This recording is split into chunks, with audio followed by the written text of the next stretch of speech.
So after the Dreamcast became one with the fishes, Sega became a strictly third-party company and basically just dipped out of the console market. This now meant that franchises that were once on Sega consoles specifically would now be making their rounds on the competition, including the N-word. And I got a nigga. No, not that N-word, idiot. Nintendo. This means that our beloved Blue Fast Man would also be seeing releases on Nintendo's consoles going forward, with Sonic Adventure 2 Battle being the first game to make the jump on the GameCube, but this wasn't the only one, as we also got a completely brand new game, not only on the GameCube, but on the Xbox and PS2 as well, that game being Sonic Heroes. Now, being the late Sonic fan that I am, I didn't get to experience Heroes when it first came out. Fun fact, I actually got Heroes on the PS2 and 06 for the PS3 on the same day in 09.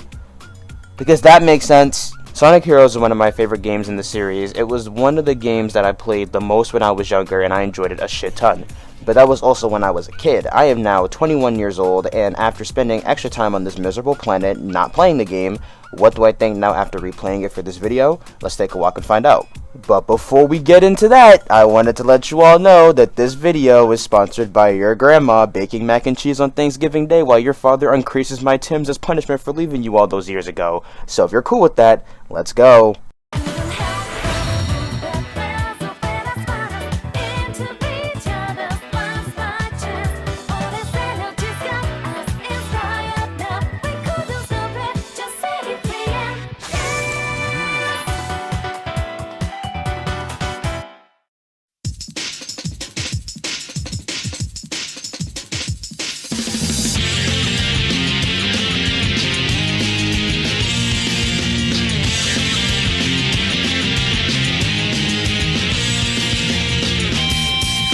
Sonic Heroes released in North America on January 6, 2004 for the GameCube and on January 27, 2004 on Xbox and PS2.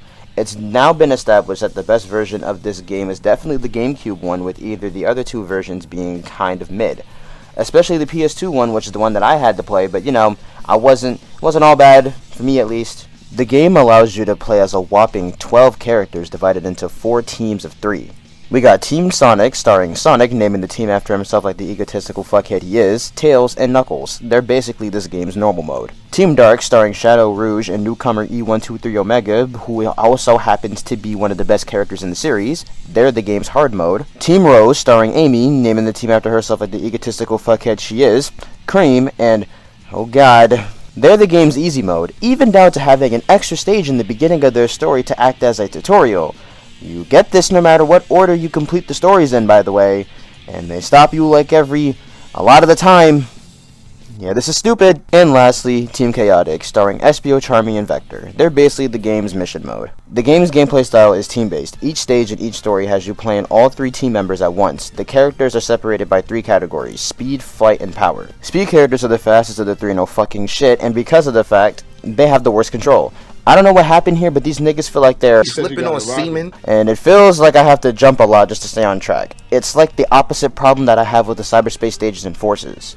That's not that game. My mic. I actually didn't realize how bad the hit on my mic was because it just fucked up the audio, but I'm gonna keep it in because it was funny. Speed characters all have the ability to homing attack, rocket excel, which is a shitty replacement for the spin dash, and do this tornado move. Sonic and Shadow can lightspeed dash, Amy can hover for a bit with her tornado, and Espio can turn invisible with his.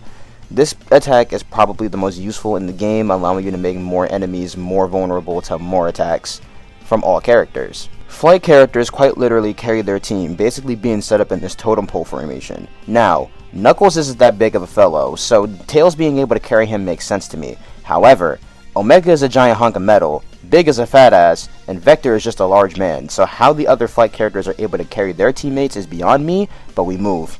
They can all fly for a short period of time and attack by throwing their team members at enemies. Power characters are the strong folk. They break down breakable objects, oh shit, really? And they're the most equipped for combat. Enemies in this game have health bars, so your best bet is to use the power characters to deal with them.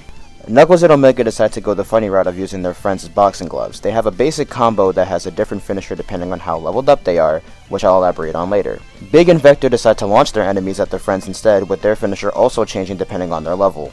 The power characters are kinda the easiest to control in my opinion. They're not as fast as the speed characters, which makes platforming a bit easier and also combats the semen controls. All in all, the control this time around is nowhere near as tight as it was in SA1 or 2, which takes some getting used to, but once you get the hang of it, it's a lot more fun than both of those games in my opinion. This game follows a more classic route of progression. There's 7 level aesthetics with 2 stages to each. The second stage always has a boss battle of some kind after it, whether it be a fight against Eggman, an enemy barrage where you fight waves of enemies, or a team battle where you fight against another team.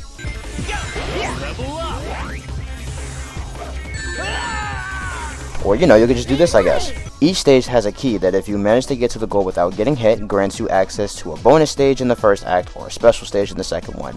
The Chaos Emeralds are hidden behind special stages again instead of being integrated into the puck like the last 2 games. To put it as nicely as possible, these special stages are fucking dog shit. You go so fucking fast and the depth perception is a mess. You can barely see the fucking bombs coming and that shit is so fucking infuriating. Oh, that just sounds like a skill issue. Nah, what it really sounds like is your father isn't coming back home. Overall, the gameplay experience in Heroes is pretty good. It can be frustrating at times with the slippery controls and marathon levels with certain teams, but I definitely enjoyed my time here much more than I did with either SA1 or 2.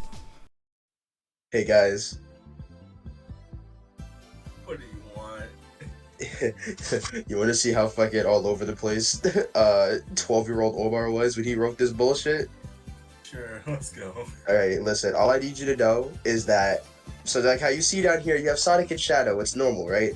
Yeah. I put pictures in here so that you can see what characters are going to be showing up in the story, right? So you got Sonic and Shadow, it's normal. Pretty reasonable. You got Tails and Amy, still normal, Vile. Well, It's not out of the ordinary yet, though. Yeah. X and Zero, still not too bad. All right, Palutena, Nintendo, Capcom, or whatever the case may be. Dark Pit, yeah, Ryoko Asakura from Haruhi Suzumiya. I'm from Kolyoko. I'm from Kolyoko. Aelita. What is happening? Yuki from The Melancholy of Haruhi Suzumiya also. Keep going, Vile, Shadow, these two again. Sasuke and Metal Sonic. Oh, Wait. The fact you have Metal Sonic right next to Sasuke is... This is like the Smash Bros. That nobody wanted. Music time, baby. It's a Sonic game. You know the drill.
The soundtrack in this game, dog, gotta be one of my top 10 from the series. The variety that it brings with the different stage themes is something that is always a pleasure to listen to. This game also looks pretty good. Definitely a graphical upgrade from the previous 2 games, and it's just pleasing to look at. Though, I will say the characters look like they're made out of plastic.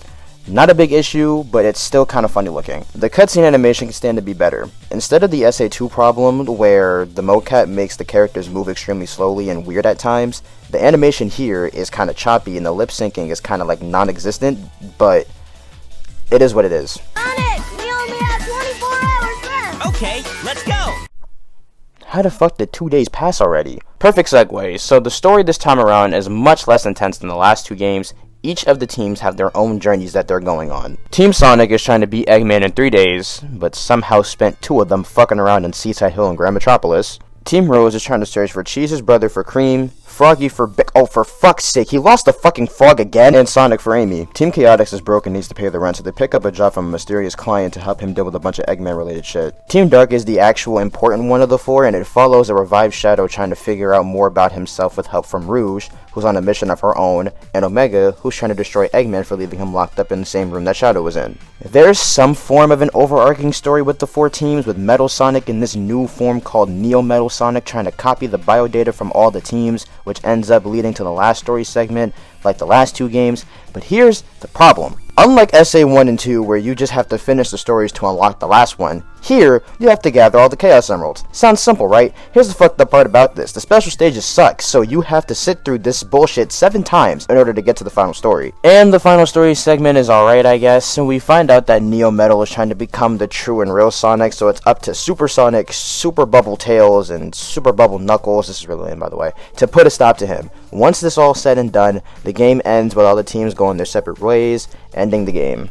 Sonic Heroes, despite its flaws like fucked up control, wacky presentation in some parts, and a fucked up progression system in some cases, is my favorite of the adventure era games.